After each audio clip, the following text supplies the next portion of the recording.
ਪੌਲ finch ਇਸ ਵੇਲੇ ਮੇਰੇ ਨਾਲ ਪ੍ਰੋਗਰਾਮ ਦੇ ਵਿੱਚ ਸ਼ਾਮਿਲ ਹੋ ਚੁੱਕੇ ਨੇ ਆਪਾਂ ਸਵਾਗਤ ਕਰਦੇ ਹਾਂ good morning Paul thank you so much for joining Hi, good morning. Thanks for having me.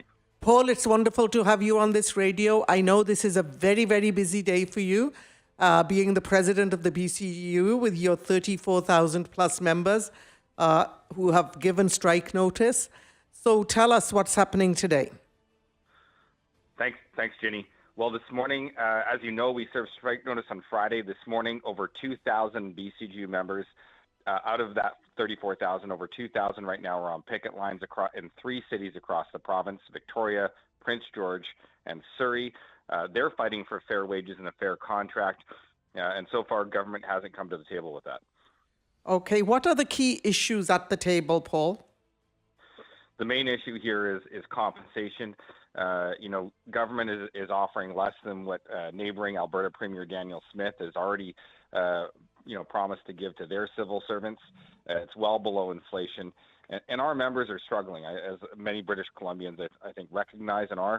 The average BCGU member in the civil service makes 2.7% less than the average wage in the province. This is an untenable situation. 22% of our membership tell us that they're working second or third jobs. So primarily it's compensation. We want some reasonable protections around some existing things like telework in the agreement. We want to change the classification, modernize the contract, but fundamentally, this is about ensuring that people that keep our province safe, wildfire fighters, correctional officers, sheriffs, get the wages they need.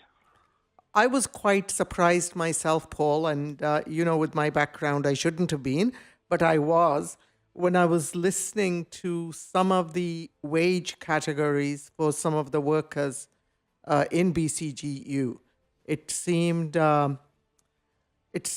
hard to believe that you have firefighters who are making what the dollar amount was shared out on social media the last couple of days.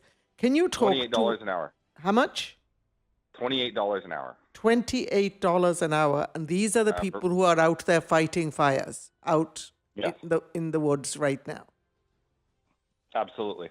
And, the last communication we had with the employer at the bargaining table, they wanted to disqualify those wildfire fighters from getting a travel stipend because they said, well, they're sleeping in tents, so they have accommodation. We think the government's really out of touch on this one. Paul have you discussed this issue with the government, provincial government? What is their thought on this? I mean, if there is any update. No, so government has not come back to the table with an enhanced wage mandate. The only we haven't seen any movement from government whatsoever. There were no negotiations over the weekend. So that's why we're on the picket line this morning. But what is their rationale? What are they saying? I mean, are they offering some kind of proposal to you or to your union? No, you really have to go to government for their rationale. What I can speak to is the resolve of our membership, and we're going to stay out on the picket line and escalate as we need to until we get a fair deal. Have they given you any kind of proposal? They haven't. They haven't. All right. So, Paul, I do have another question for you. Yesterday was Labor Day, Yeah. right?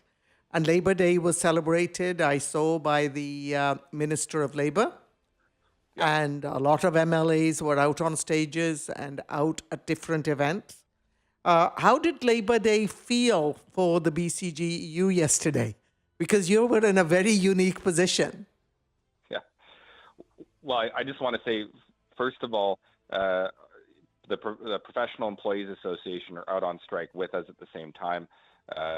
We've got a lot of allies in labor, and a lot of labor unions have come to support us. Right now in Surrey, we have members of Move Up from ICBC that are co-located at that site, walking the picket line with us. A big thank you to them as well. So look, Labor Day means many things to many people. But for BCGU members in this province, it means that we need to remember the principles on which the labor movement was founded and built. And the way to remember those is through common struggle. We don't learn those through slogans or picnics, and those are great.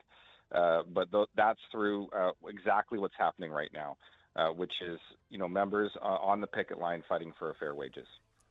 Thank you, Paul. And we're certainly going to try to get somebody from government to come and talk to us about the other perspective. But I really appreciate the time you took. I know today is a very challenging day for you, but you took the time to come and share your perspective with the listeners of Swift AM. Thank you.